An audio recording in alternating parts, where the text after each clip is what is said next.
नमस्कार दोस्तों, आप लोगों को दीपावली की हार्दिक शुभकामनाएं। जैसा कि हम अपने बुजुर्गों से सुनते चले आ रहे हैं कि हनुमान जी आज भी जीवित, यह तब हम प्रमाणित कर सकते हैं जब हम रामायण और महाभारत के वजूद को प्रूफ करते हैं। आज के वीडियो में हम वाल्मीकि लिखित रामायण और तुलसीदास लिखित रामायण के हर एक प्रमाण को देखेंगे जो रामायण के वजूद को प्रमाणित करता है। कुछ छपरी और अराजकता फैलाने वाले लोग रामायण को एक कहानी और राम को एक नायक मानते हैं। शायद ये वीडियो पूरी देखने के बाद उम्मीद है कि उनकी मानसिकता में कुछ परिवर्तन आ सके। हिंदू धर्म के शास्त्रों और पुराणों में हनुमान जी को चिरंजीवी बताया गया, लेकिन अगर साइंस के तरीके से देखें तो कोई भी आदमी इतनी लंबी समय तक कैसे जीवित रह सकता है? इसका आंसर हमें पृथ्वी के एक साधारण जीव जेलीफिश से मिलता है, जिसे टूरिटोपेसिस डोहरेनी कहा जाता है। इसमें किसी और की तरह जीवित रहने का कौशल है। घायल या मरने के बाद यह अपने युवा रूप में वापस आ सकती है, मतलब कि फिर से युवा हो सकती है। यही क्षमता टूरिटोपिस डोहरेनी कहलाती है, जिसे हम हिंदी में अमर जेलीफिश नाम से कह सकते हैं। वैज्ञानिक इस जीव का बारीकी से अध्ययन कर रहे हैं ताकि मानव उम्र को बढ़ाने के रहस्यों का उजागर किया जा सके। तो यह संभव है कि भविष्य में हम भी बहुत दिन तक जीवित रह सके। शायद ऐसा ही कोई साइंटिफिक रीजन होगा जिससे हनुमान जी चिरंजीवी हैं। लेकिन वाल्मीकि रामायण के अनुसार अगर देखें तो हनुमान जी लंका में जब सीता का पता लगाने गए थे तो सीता जी उनसे मिलकर अपार खुश हो जाती है और उन्हें अजर अमर चिरंजीवी का आशीर्वाद दे देती है। और जब वो वहां से राम के पास वापस आते हैं तो राम भी वही वरदान फिर से दे देते हैं। गोस्वामी तुलसीदास जी ने दोहा संख्या 142 में लिखा है कि जय ही शरीर रति राम सौ होई, आदर ही सुजान, रुद्र देह तज नेह बस, वानर भय हनुमान। इसका मतलब है कि कालतीत शिव जी ही स्नेह बस रुद्र देह त्याग कर हनुमान जी के रूप में विराजमान है। भगवान राम लंका से रावण का वध करके वापस आने के बाद अवध के राज सिंहासन पर आसीन होकर अयोध्यापुरी में रहने लगे थे। तभी हनुमान जी ने वरदान मांगा था कि शत्रुसूदन,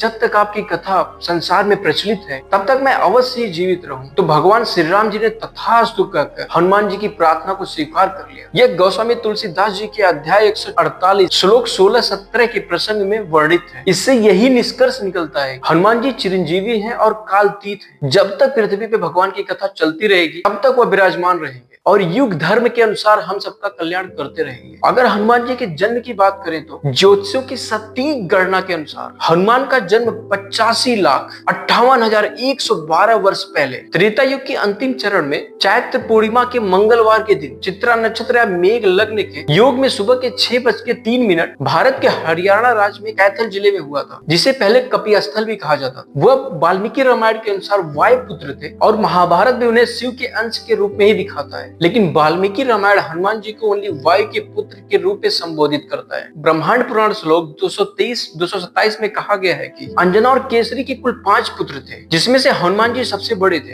हनुमान जी अपने भाई और बहन के जन्म के क्रम में उनके नाम मतिमान, ऋतुमान, केतुमान और धृतु नाम था। महाभारत काल के भीम को भी हनुमान जी का भाई माना जाता है। क्या आपने कभी नोटिस किया कि हनुमान जी की मूर्ति का रंग लाल क्यों होता है? एक बार हनुमान जी ने सीता जी को माथे पर सिंदूर लगाते हुए देखकर पूछा, माते आप सिंदूर क्यों लगाती हैं? तब सीता जी ने हनुमान को बताया कि सिंदूर श्री राम की लंबी उम्र, उनके पति के प्रेम स्नेह को दर्शाता है। श्री राम के प्रति निष्ठावान भक्ति की वजह से हनुमान जी ने अपने पूरे शरीर को सिंदूर से लेपने का निर्णय लिया और हनुमान जी को सिंदूर से रंगा देखकर उनकी भक्ति से प्रभावित होकर भगवान श्री राम ने वरदान दिया कि जो लोग सिंदूर से हनुमान जी की पूजा करेंगे उनकी सारी कठिनाइयां दूर हो जाएंगी। और यही कारण है कि मंदिर में हनुमान जी की मूर्ति पर आज भी लाल सिंदूर चढ़ाया जाता है और स्वयं हनुमान जी की मूर्ति भी लाल रंग की होती है। भगवान हनुमान ब्रह्मचारी के रूप में जाने जाते हैं, फिर भी उन्होंने मकराध्वज नाम के एक पुत्र को जन्म दिया था। कहा जाता है कि लंका जलाने के बाद उन्होंने अपनी पूंछ को ठंडा करने के लिए समुद्र में डुबो दिया था। उस समय उनके शरीर का पसीना एक मछली ने निगल लिया, उसी मछली से मकराध्वज का जन्म हुआ। शास्त्रों और पुराणों के अनुसार हनुमान जी एक रुद्रावतार है जो महाराज केसरी और देवी अंजना के पुत्र थे। रुद्र के अंश को शिव से अंजना के गर्भ तक लाने का काम वायुदेव ने किया था। इसके लिए उन्हें पवन पुत्र भी कहा जाता है। हनुमान जी के बारे में कई लीजेंड्स बताते हैं कि वो आज भी जीवित हैं। उदाहरण के लिए एक लीजेंड के अनुसार हनुमान जी का दर्शन 16वीं शताब्दी में तुलसीदास जी को हुआ था। एक अन्य लीजेंड के अनुसार हनुमान जी का दर्शन 17वीं शताब्दी में राघवेंद्र स्वामी को हुआ था। बहुत लोगों का मानना है कि हनुमान जी बानर थे, लेकिन पूरी रामायण में कभी राम ने सुग्रीव, बाली, हनुमान को बानर करके संबोधित नहीं किया। हनुमान जी को ज्ञानी, संत, भक्त जैसे अच्छे रूप में कहा गया है। रावण घृणावश वनवासियों को बानर करके बुलाता था।